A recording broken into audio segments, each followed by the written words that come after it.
alaykum, Bosoy kuzatuv boruvchilari. Mana bugun biz Navoiy shahriga Akfa zavodiga kelamiz. Bitta Akfa Plus zavodi. Ko'rishingiz mumkin. Shunaqa katta zavodga qanaqa ishlab chiqariladi, qaysi seriyada ishlab chiqariladi o'rgangani kelganmiz. Hop, bu tomonda Termo 70 Bandcamp profillari ishlab chiqariladi, Engelberg. Bu tomonda Akfa Plus plasmassa profillari ishlab chiqariladi, Akfa Plus va Redmi Pluslar. Shularda tanishib, necha yil garantiya, quyoshda necha yil turib beradi, rangini o'zgartirmasdan va namlikka, sho'rlikka shu tomonlarga garantiyalarni tushuntirib, yangi chiqqan profillarni tushuntirib, xudo xolasa o'rgatib, narsalarimizni o'rgangani keldik.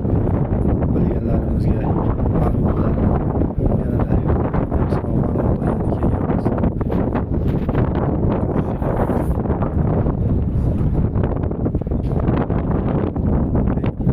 Akfa Plus ishlab chiqarishda liniya bo'lib turishgan. Bandcampda 400 odam ishlab chiqarishda turar ekan.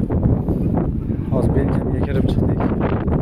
Admin serial 6x1 profillarida ishlab chiqarishlarini ko'rdik. Necha yil garantiya bor.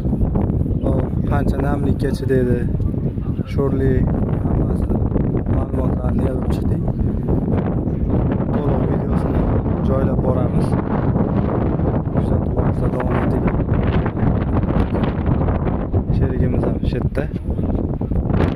Endilikda zavodiga kiryapmiz. Xudo ruxsat bersa, bu yerda liniyalarni ham syomka qilishga harakatini qilamiz. Hozircha tashqarida syomka faoliyati uchun tashqarida so'rab qo'yapmiz. Iloji boricha ichkarilarni ham qilamiz. Aldo X1 va Alumin profil shularda ma'lumotlarni oldik. Endi mumkin bo'lsa ekan ma'lumotlarni olib chiqdik. Endi xohlasa ma'lumotlarni og'zaki yetkazamiz video davomida. Mana shuncha sehaviylar, butun vodiy bo'yicha sehaviylar shu yerda.